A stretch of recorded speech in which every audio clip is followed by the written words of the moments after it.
Hello everyone, my name is Elena, aka MintyMido, and if you're new here, welcome, and if you're not, welcome back to my channel where I do fun art challenges and talk about whatever's on my mind. And today we are finally back with the 6th installment of my Drawing Your Sonic OCs series. If you'd like to see the other videos in this series, I do have a playlist of all of them on my channel, so you're welcome to go binge them all if you enjoy this one. And if you are interested in submitting your Sonic OC for the chance, emphasis on chance, to maybe, emphasis on maybe, have your OC drawn by me in a future video, you may fill out the submission form, which I will have linked in the description. And before we get started, I just want to say thank you everyone for your patience. I know that it's been so long since the last one of these that I did, which was back in October. I'm still trying to make this a monthly series if I can, so wish me luck on that. And thank you all for continuing to support my channel despite the unplanned hiatus. I did finally return a couple weeks ago with a video about my art goals for the new year, so feel free to go check that out after this one if you are interested. And with all that out of the way, let's get started. Alright, welcome to the time-lapse everyone. For our first OC, we have Destiny the Fox, submitted by Tori. And Destiny was born to a loving family, and she has a twin brother named Fortune. I love those two names together, I think that's really clever. Destiny doesn't have any weapons, but she does have the powers of telekinesis and earthbending. Since childhood, she's always been interested in medical knowledge, and she eventually became a doctor for the freedom fighters, and she would check on them after every battle. During this time, she was the happiest she had ever been, but one fateful day, the freedom fighters suffered a massive Eggman attack, and most of them were killed. Destiny, Fortune, Tails, Sally, and Sonic were the only survivors. Destiny and her brother would later meet the rest of Tori's OCs, as well as the rest of Sonic's friends. After a few years, Destiny was kidnapped by Raiden the Kitsune, another one of Tori's OCs. He brought her to Eggman to try and have her killed, but luckily Sonic and Blaze saved her. Destiny is now living happily with her friends and her brother, and they currently live in Central City and keep it safe from the dangers of Team Eggman. Destiny is also the medical expert of her team, fulfilling her childhood dream. Thank you for the detailed backstory, Tori. I would love to see what her twin brother Fortune looks like. I really do love those two names together. And since it's been so long since my last video in this series, I definitely wanted to come back with a bang. So I spent extra time studying some official Sonic artwork, specifically works by Evan Stanley from IDW, who is incredible. And I really tried to level up my drawing process, especially the coloring this time around. Since Destiny was the first OC I worked on for this video, she definitely took the longest because I was trying to figure out my approach, but it was absolutely worth the extra time because I'm so happy with how she turned out. Thank you so much for your submission, Tori. I know that you were one of my earliest supporters on this channel, so I was really excited to see that your OC's name was drawn. I loved learning Destiny's backstory, and I hope you like my rendition of her. Next up, we have Draco the Hedgehog, submitted by Draco TH, and Draco was born on Christmas Island, and when he was a child, he was taken to the Gaia Temple since he had always emitted an energy that was similar to that of Dark and Light Gaia, which are the beings introduced in Sonic Unleashed, for those who don't know. He was trained as a guardian of the temples and traveled across the world for it, but the training was so intense that he ultimately gave up. Some time passed, and around the time he was 12, the events of Sonic Unleashed occurred. The Earth broke, and he realized Dark Gaia had awakened prematurely, which terrified him. In the end, he saw how Earth started to repair, which we know is thanks to Sonic, although Draco wasn't sure how it was happening.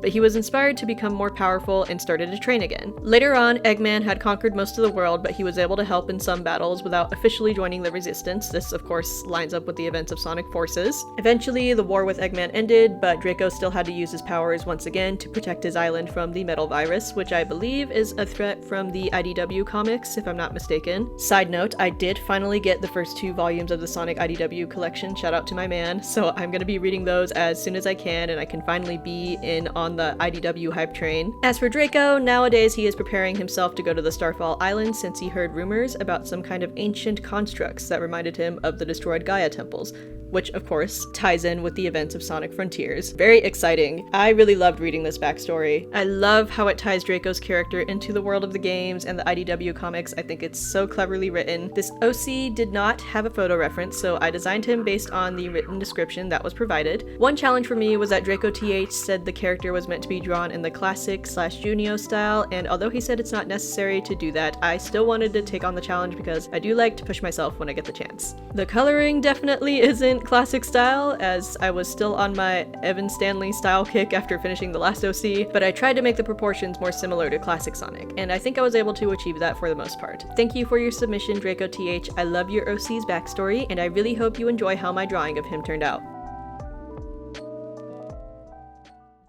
Next, we have Lethal the Armadillo, submitted by BB. And Lethal is BB's first OC that he's ever made, which is awesome. I love how for so many people, Sonic is the first thing that inspires them to create their own OC. But getting into his backstory, Lethal was actually made in a lab and has poison abilities.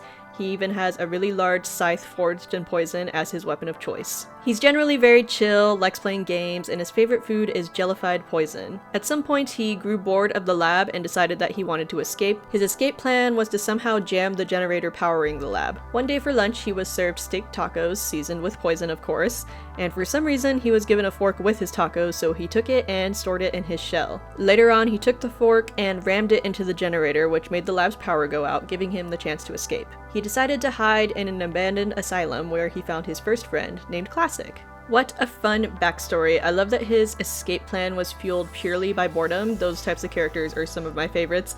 I definitely had a lot of trouble drawing him though. I've never drawn an Armadillo Sonic character and I really underestimated how difficult it would be.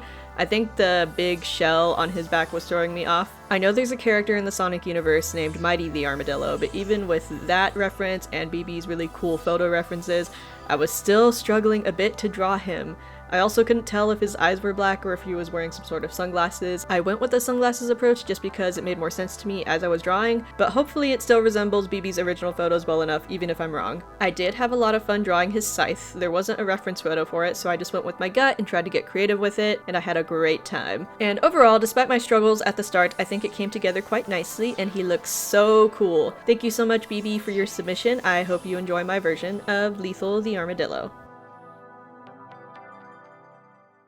Next up, we have Juilet the Raccoon, submitted by Meg, and Meg said that Juilet's backstory is still in progress, but here's what we have so far. Also, I'm not sure if it's Juliet or Juilet.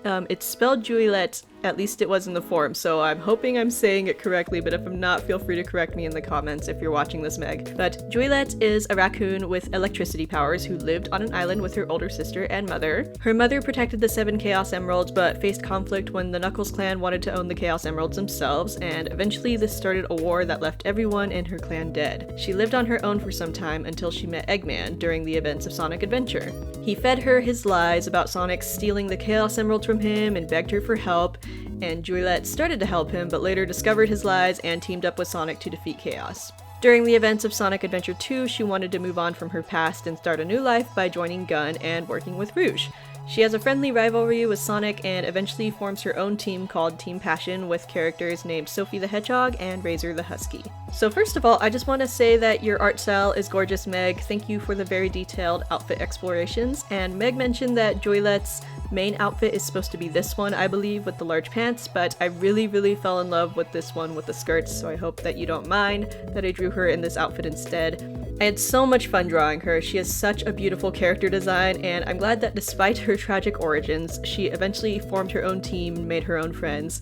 Thank you, Meg, for your submission. I hope that you like how I drew your lovely OC.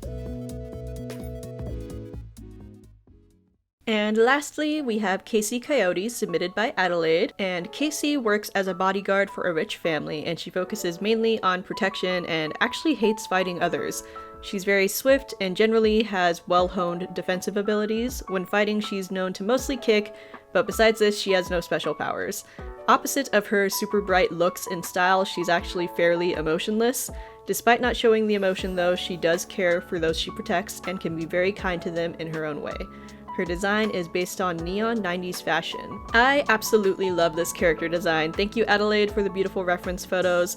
One of my favorite details is this little mask that she has around her neck that she can pull up to cover her muzzle, and it has a little grinning smile on it that is so cute.